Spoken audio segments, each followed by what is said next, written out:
Hello, welcome back to കാത്തൂസ് PSC bullet. ഇന്ന് ഞാനൊരു ക്ലാസ്സുമായിട്ടല്ല വന്നിരിക്കുന്നത്.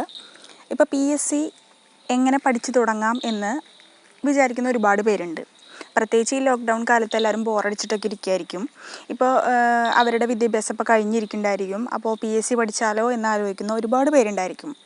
അപ്പോൾ അവർക്ക് ആ ട്രാക്കിലേക്ക് വീഴാൻ ഏറ്റവും എളുപ്പമായിട്ടുള്ള 3 ടെക്നിക്കുമായിട്ടാണ് ഞാൻ ഇന്ന് വന്നിരിക്കുന്നത്.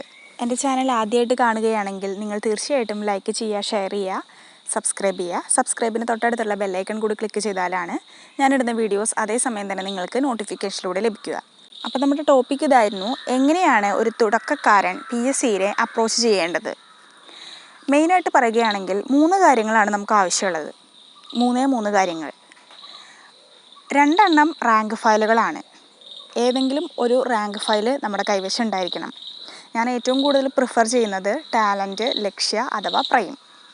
ഓക്കെ, ഈ റാങ്ക് ഫയൽസിൽ ഏതെങ്കിലും ഒരെണ്ണം നമ്മൾ കയ്യിൽ കരുതണം. അതുപോലെ തന്നെ ഈ കമ്പനിക്കാരുടെ തന്നെ, ഇത് അവരുടെ പ്രൊമോഷനൊന്നുമല്ല, അത് ആദ്യം തന്നെ പറയാം. ഞാൻ കണ്ടിട്ടുള്ളതിൽ വെച്ച് നല്ല റാങ്ക് ഫയലാണ്, അധികം തെറ്റുകളൊന്നും ഇല്ലാത്തതാണെന്ന് എനിക്ക് തോന്നിയിട്ടുള്ളതുകൊണ്ടാണ് പറഞ്ഞത്.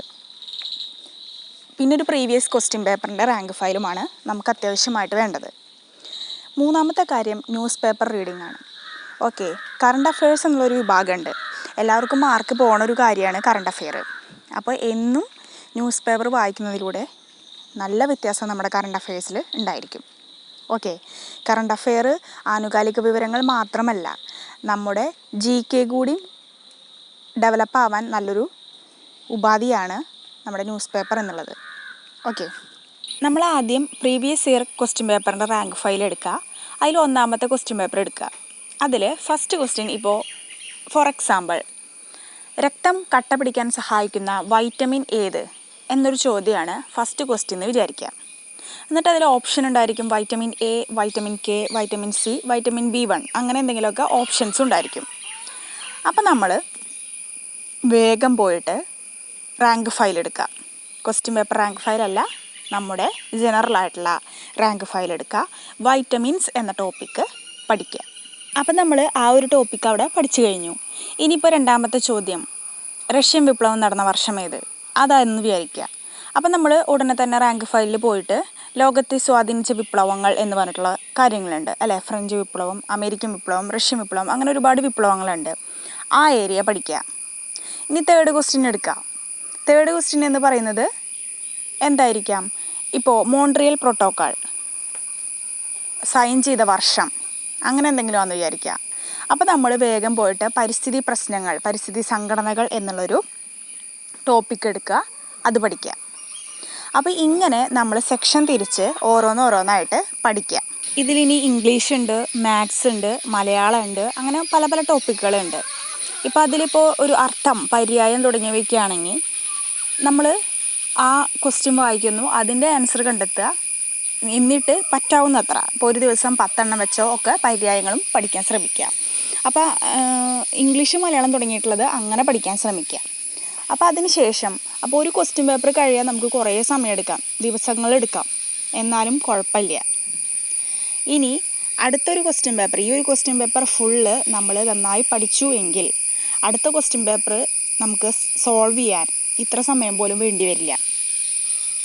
ആദ്യത്തെ ക്വസ്റ്റ്യൻ പേപ്പറിൽ രക്തം കട്ടപിടിക്കാൻ സഹായിക്കുന്ന വൈറ്റമിൻ ആണ് ചോദിച്ചിട്ടുള്ളത് എങ്കിൽ 2-മത്തെ ക്വസ്റ്റ്യനിൽ രോഗപ്രതിരോധ ശേഷിക്ക് ഏത് വൈറ്റമിനാണ് വേണ്ടത്, അല്ലെങ്കിൽ എന്താണ് സ്കർവി, ഏത് വൈറ്റമിൻ്റെ അഭാവം കൊണ്ടുണ്ടാകുന്ന രോഗമാണ്, ഇങ്ങനെയൊക്കെ ആയിരിക്കാം ചോദ്യം. അപ്പോൾ നമ്മൾ വീണ്ടും ആ വൈറ്റമിൻ എന്ന സെക്ഷൻ വീണ്ടും പഠിക്കാൻ പോകുമ്പോൾ അതെന്തായി, നല്ലൊരു റിവിഷനായി.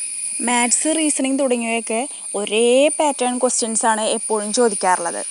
ടൈം ആൻഡ് ഡിസ്റ്റൻസിൽ നിന്നൊരു ക്വസ്റ്റ്യൻ, ടൈം ആൻഡ് വർക്കിൽ നിന്നൊരു question, simple interest, compound interest അതിൽ നിന്നൊരു ക്വസ്റ്റ്യൻ. ഇപ്പോൾ റീസണിങ് ആണെങ്കിൽ ക്ലോക്ക്, കലണ്ടർ മറ്റൊരു ക്വസ്റ്റ്യനാണ്, ശ്രേണികൾ വേറൊരു ക്വസ്റ്റ്യനാണ്, അങ്ങനെ ഒരുപാടുണ്ട്. അപ്പോൾ നിങ്ങൾക്ക് ഒരു ക്വസ്റ്റ്യൻ പേപ്പർ പഠിക്കാൻ മാത്രമാണ് സമയം എടുക്കുള്ളൂ. അത് ഒരാഴ്ച കൊണ്ടോ പഠിക്കുകയെ 2 ആഴ്ച എടുത്താലും സാരമില്ല. പിന്നീട് വരുന്നതൊക്കെ റിവിഷനായിട്ട് നമുക്ക് കരുതാം. ഓക്കെ, അപ്പോൾ അങ്ങനെയൊക്കെ പഠിച്ചു പോയിട്ടുണ്ടെങ്കിൽ പെട്ടെന്ന് PSC എന്നൊരു ട്രാക്കിലേക്ക് വീഴാൻ എല്ലാ തുടക്കക്കാർക്കും സഹായകമാകും. അപ്പോൾ ഇത് നല്ലൊരു ടെക്നിക്കാണ്.